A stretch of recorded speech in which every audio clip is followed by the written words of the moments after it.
Um, control. Control. Control.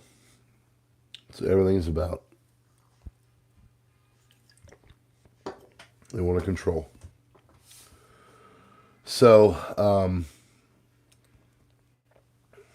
this guy is a piece of work.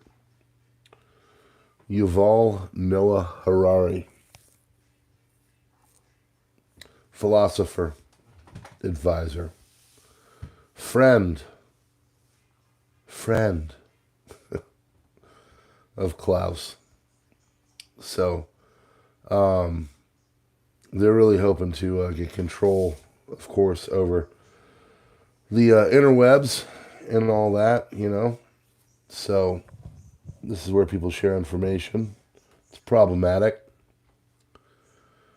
We're seeing what's going on in Britain, in the United Kingdom, and trust me, it'll come here too. So Harari has no respect for our right to free speech.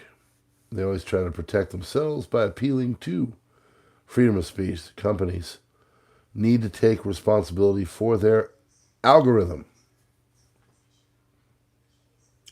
So I don't know if you know anything about the algorithm or what it does or anything like that. Facebook, okay.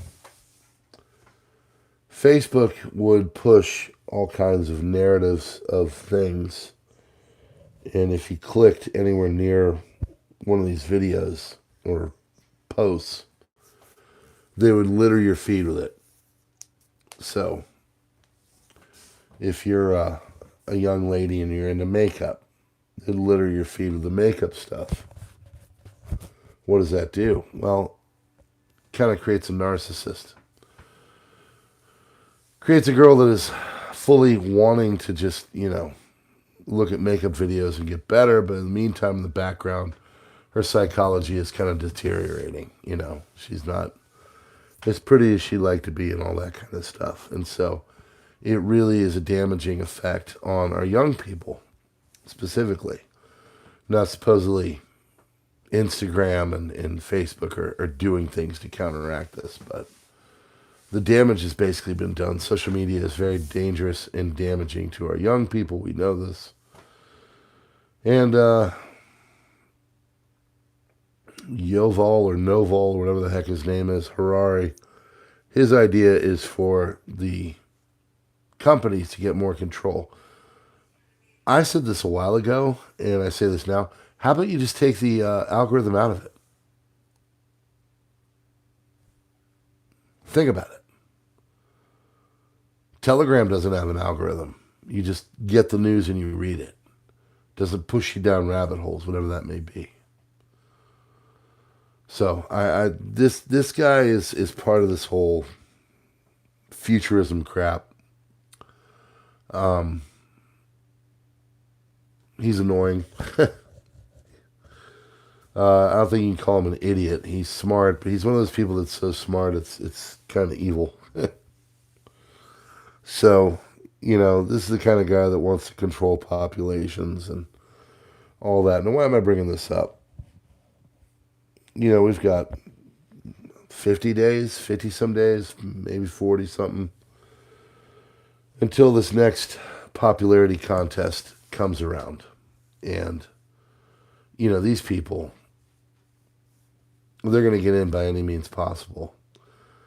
And the liberal side, air quotes, the one that believes in your freedoms by taking them away, I can assure you, one of the first things they're going to do is they're going to really try and take away your ability to communicate and to share and to talk about stuff. Nobody gets anywhere if we're not talking about problems. We have to be able to be critical of stuff. So we're not going to know the problems if we can't talk about the problems. And the problem with the ruling class is that they don't want you talking about the problems. Why? Because you go, wait a second, you're doing a crappy job, right? Let me give you an example. A story came out in the last 48 hours We all know this. It's basically kids being brought over the border, and to get them here, they put them on intense narcotics, which is a terrible, terrible thing to do. So these kids get over here, and, they're so drugged up they can't speak. And then from there, God knows where they go. So if we can't expose that and talk about it, how do we know what's going on? Like, that's just one story. And, I read those kind of stories. I want to put them out there, but I'm also kind of worried. I got to be in the back of my mind. Something says, this is kind of one that could get you in trouble or get you, pushed down into the lower echelons of the feed and all that. Why? The algorithm. You want to fix all that problem? You want to get rid of that stuff? Get rid of the algorithm. Anyway, I digress. I don't want to look at this man anymore. So, California has been doing its thing. And, jobs are kind of going away. A lot of people are losing their job, the fear of losing their job. And then California comes on in and just decides to, take it up a notch. And what do? Well, they come out with these rules where you have to pay people exorbitant amounts of money to mix guacamole. Okay, I've mixed guacamole in my time. Actually, I've worked at a few restaurants where guacamole was on the menu. And when I was going through things, I was a prep cook for a while there, and I've made big tubs of guacamole. And actually make a pretty mean guacamole now. But they want to replace these people. So what California did was California came out and said you have to pay, a wage. And basically it's $20 an hour to make guacamole. Now, I got no problem with people making guacamole, but the problem is that if everybody's making $20 an hour, a couple things happen. First and foremost, it makes jobs get rid of jobs. So you go into Chipotle and they're like, oh, well, we can only have so many avocado peelers. If you know anything about labor, the most expensive thing in a job is people. So what do? Well, Chipotle decided to create robots, which is cool, gets around things, but at the same time, it's taking away people's jobs. So they're calling this thing the avocado. Removes the pit, slices it open for guacamole in just 26 seconds, called the digital make-a-line, assembly salads and bowls by following app orders. So first and foremost, if you know what you're doing, you can undo an avocado in under 26 seconds. Most people can do it in about 10. If you know what you're doing, you cut a circle around it. You twist it open. The pit is exposed. You take a knife. You slam it right down into the middle of the pit. It catches. You twist the knife a little bit. The pit releases. You take that, throw it into the trash can. And then you take a spoon and you remove the contents of the avocado. All of it, of course. And then the little seed thing on the tip and the shells and the pit goes into the trash. Okay? Pretty simple. Avocado 101. Well, now people are going to be able to do that. Why? Because California says you have to pay $20 for people to do that. I wasn't worth $20 when I was doing it, even with inflation. But of course, what do you think these businesses are going to do? They're not stupid. They're going to say, oh, we have to get rid of people. Why? Because the most expensive thing of a business is people. So if you can get the avocado that can come and peel all this and do this stuff and assemble meals in an app assembly kind of line thing with lettuce and everything else, you're going to get rid of a person or two. Avocado is $20,000. Okay, fine. Grab one. you've got one less person over the year working, and after a year it pays for itself, as long as it doesn't break down. So Chipotle is rushing to push automation in. Other stores are doing this. Of course, you've seen McDonald's and what they have done with the kiosks and everything else. Again, very fun to go into a McDonald's in Montreal and see the blue screen of death on, I'll never forget that, on one of those big kiosks. There was a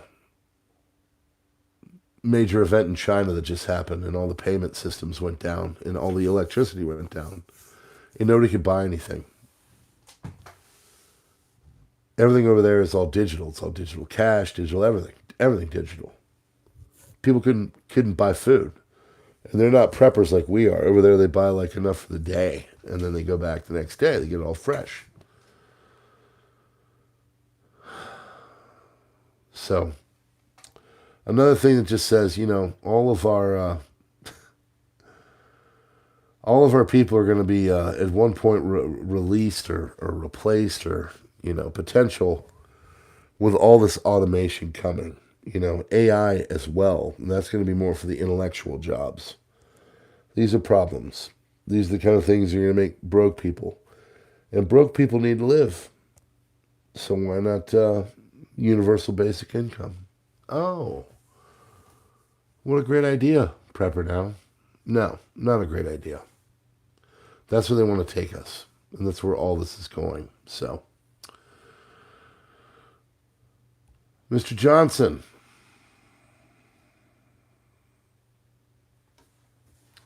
So they did what I was hoping they did. They got this little stupid deal. Problem is, they didn't get it with this Citizenship Act. So, I was in D.C. today, and I saw my first crop of true Harris voters all over. A couple of nicer neighborhoods in the north part of the city. About every fourth, fifth house, there was a Waltz Harris, amongst other signs of questionable political thought processes. They're going to do anything they can to win. I think we all know this. That's why they do this thing where the Republicans wanted to put a proof of citizenship in there. I think we all agree that you should be a citizen to vote in America, right? Or anywhere. If Russia wants to have a vote, I would imagine they're hoping that it'll only be Russians who vote. So this 90-day Band-Aid is going to avoid another shutdown. That's good, because a shutdown would hurt the Republicans, because they'll squarely get the blame, and of course all the papers come out and tell you how evil they are, and they want to make it so the soldiers don't get paid, and they'll put every nightmare scenario that really is only a half-truth at best out there for you to freak out and affect the election. Problem is, this thing is just what it is. It's just a continuing resolution, and it doesn't deal with all of the issues that are going to come up. And I got to tell you, I'm concerned. I am. Because what I see happening is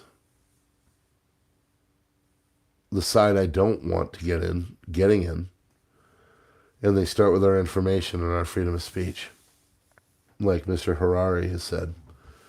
And they start to go after that, and they take away our ability to communicate, and they take away our ability to expose stuff. And they take away our ability to just share information. Take it away. And then from there, it goes, it gets worse. I don't know anyone who is currently happy with the economy, really. Unless you're making godless amounts of money and living in the suburbs of D.C. and in lovely Rockville. I don't really see too many people happy. Most people are actually kind of hurting. There's a lot of people trying to get side gigs. You go and you see the stuff at the store. People are complaining about the prices. I was at the grocery store today. It really is tough out there. So there's a channel on Telegram that I follow. Okay, it just does like market updates, right? So it's talking about all this stuff. And it put out this post. This is not political. These guys just put out information on a news ticker type of thing. Okay. And I'm going through it, and it reads off this quote basically saying that Kamala is going to make it so you can invest in crypto. And she wants to form some kind of an investment structure for crypto, right? Something like that. Something where it's protected by the U.S., of course, air quotes protected. And the guy on the stream asked a little question. Never seen him really talk before. Just kind of put stuff up that he copies and pastes from Bloomberg and other places. And he put it up and he just said, you know, you could do this now. That's my biggest problem with all of this.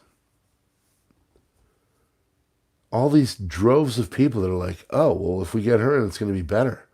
Bro, she's in right now. All this stuff that they supposedly want to do, they could do. So, I mean, it just kind of struck me. I mean, the guy's right. Like, you want this stuff? Put it in. You're in charge. Have your wonderful democratic force of people in the House pull out some kind of a bill that says basically, you know, you want to invest in crypto, we'll protect you. But they're not doing that. So for all of the droves of people, and I was looking at the polls before it here, and it's, you know, Rasmussen's got Trump up by 2. They were kind of the correct one in 2016. The other ones have, you know, Harris up by 4 or 5, depending. What are these people thinking? Like, go to the store. Go buy something. Go try to buy a $70,000 truck. I was playing music on, 2 days ago. And the guitar player, he's got a truck that we use to load equipment, right?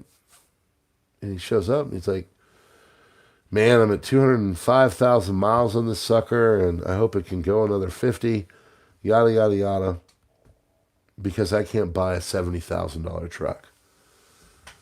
And I just started to look at him. I was like, think about that. A $70,000 truck. Now, he's a smart guy. He probably wouldn't go and throw down on the brand new whatever for 70 grand. But there are people that are. There are people that are like, oh, 70 grand truck. Sure. No. I can't buy a $70,000 truck. The prices are insane right now. No one is looking around at the larger economy going, oh my gosh, this is great. This is wonderful. Let's do it for another 4 to 8 years. Let's do it. No. People are pissed. They can't do basic stuff. We're looking at a lot of travel sports stuff for my girls because they're getting into it and they're good. And they play. Thousands of dollars just to do like a local league and some of this stuff. $250, $300. All that stuff adds up. Everybody is like rolling around with their AC off right now, praying to God the September heat wave will go away because they're trying to save $200 here. However, nobody is happy right now. Look at the misery index. The misery index is off the chart. So please explain to me how half the country is like, yeah, let's have 4 more years of this shit. Seriously. Doesn't really make sense, does it? Strange that way. Well, maybe this will do it.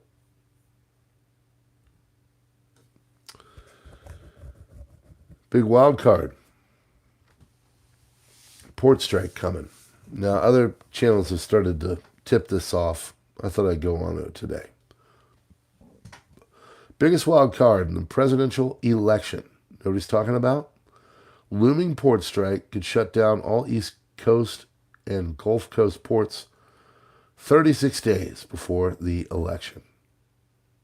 So, authorities are gearing up as they threaten strike by dock workers at ports along the East Coast and Gulf Coast draw closer. We urge both sides to find common ground. Cargo flowing of the goods of the national economy. $240 billion in goods move through the two ports each year. Such trade supports more than 600,000 local jobs. You can mark my words, the regime that is in charge right now will do absolutely everything they can to make sure this thing doesn't go anywhere and stays here. Can you imagine what this would do to our economy if these ports were shut down? They're saying Maine to Texas. All kinds of stuff comes into this country from all over, and a lot of it comes by ship. Shut that down, and you want to see prices go up? Boom. You want to see lack of goods? I couldn't even find freaking blueberries today in our store. Another lady came over, was pissed. She's like, "Where's the blueberries?" It's like, "Sorry, we don't have them." I don't remember not having blueberries. I digress. So, 45,000 workers at ports that account for near roughly 60% of our shipping traffic. Major disruption of shipments. Port trade is around $2.12 trillion, 72% would grind to a halt. One-day strike reportedly taking 6 days to recover from. 1 week strike in October, creating bottlenecks until mid-November. That would be a problem. And first of all, this is why you prep. It's why you have stuff. But still, this is where we're at in this country. Now, why are they striking potentially? It's because they're not paid enough. They're not paid enough. So, ILA has threatened to strike if a new labor agreement in the East Coast port terminal shipping companies represents the U.S. MX is not reached by the time it expires October 1st. They're negotiating. Odds of a rare strike that threatens to shut down some of the nation's busiest ports are rising. So, what's that going to do to our stuff? I can't get blueberries on a good day. Where are my $70,000 trucks going to come from? This country is just turned into absolute crap. So my biggest baffling question, besides, why all of our systems seem to be crumbling down is, why? Why are people even considering what the other side is peddling? I know Orange Man Bad is annoying. I get it. I find him annoying. I do. But the policies are light years beyond this crap. Why isn't anybody talking about the 25% unrealized gain, stuff like that? The political messaging on the right side of things is stupid to the point where I almost think they do it on purpose. I could come up with a little bit of research, probably in 2 hours, a plan that would probably rival, if not be a little bit better than what the current people are thinking about on the right side of the political train. So I don't know. I don't get it. I don't get it. I'd hammer on inflation. I wouldn't talk about the people eating the dogs and cats because all it does is become stupid internet songs. I would hammer on jobs being taken away. I'd go after youth unemployment. What is affected by that? Immigrants coming in. Go after inflation. Inflation is low-hanging fruit. It is not hard to go after that.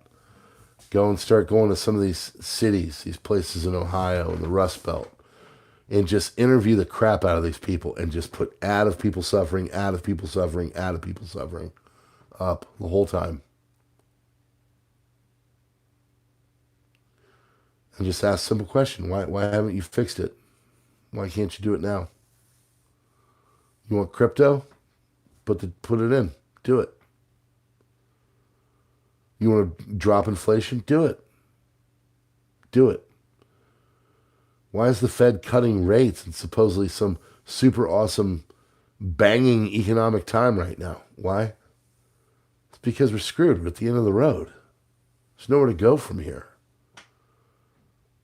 They're just putting in this group of people to take us to the next stage of cancerous socialism, basically.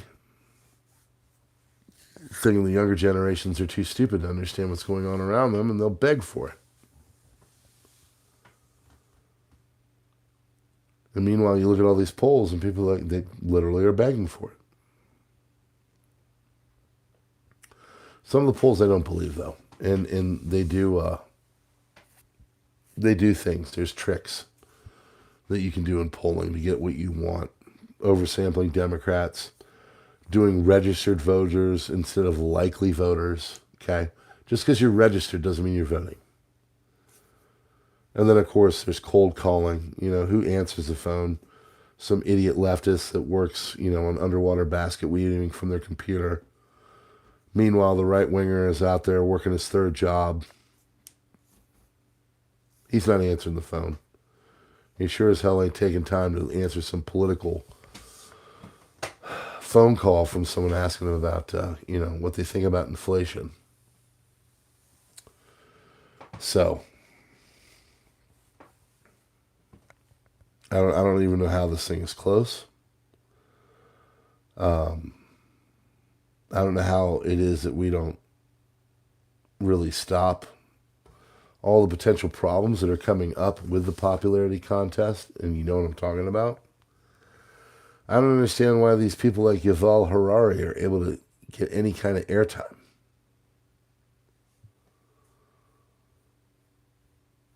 And if your job isn't nailed down and you're not doing something, they're going to bring in a robot or AI or something, and we'll all get basic, universal basic income.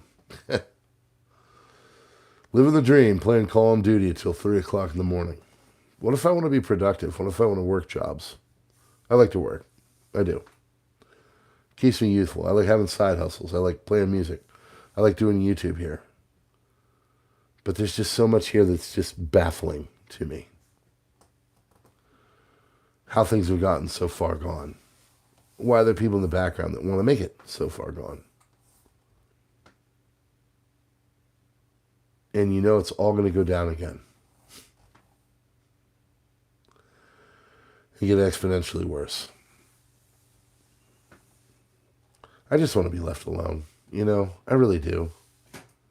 I actually have a pretty happy life. I do. I come here not for me. I come here for the people that are working 3 jobs, like legit. I don't like where things are going. I worry for my kids. I'm here for them too. What's it going to be like in 50 years? They're just slowly trying to erode us into this kind of Euro trash type of system where it's a technocracy and you have the visuals of voting, but the truth is that you're not deciding on anything.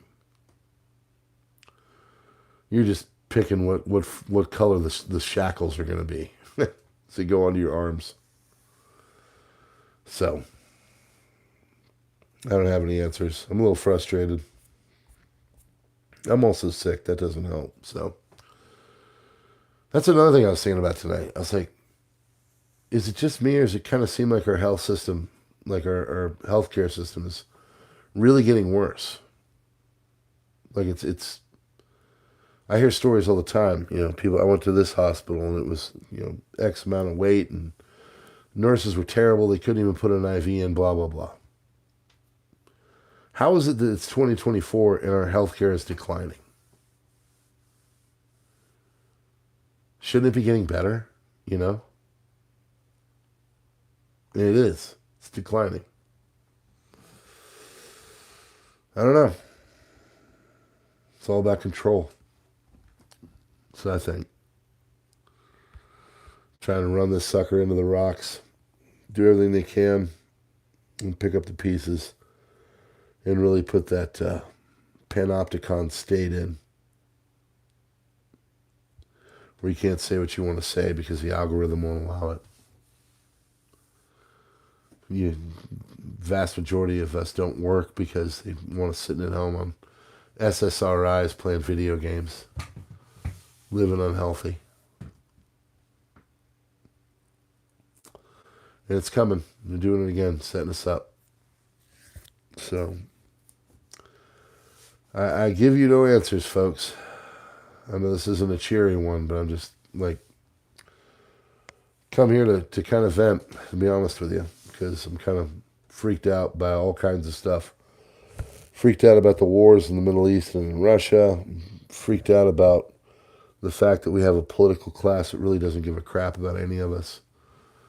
And I'm freaked out by the fact that it doesn't seem to be any kind of a light at the end of the tunnel. So, at least I can come here and talk to you about it. It does make me feel a little bit better. So, all right, friends, we're going to cut it off. I got to use a neti pot and clear out this sinus, whatever the heck it is, and get up and go to the salt mines, as my friend used to say. Go toil in the salt mines. So, hopefully you're not toiling in any salt mines. And if you are, hope it gets better.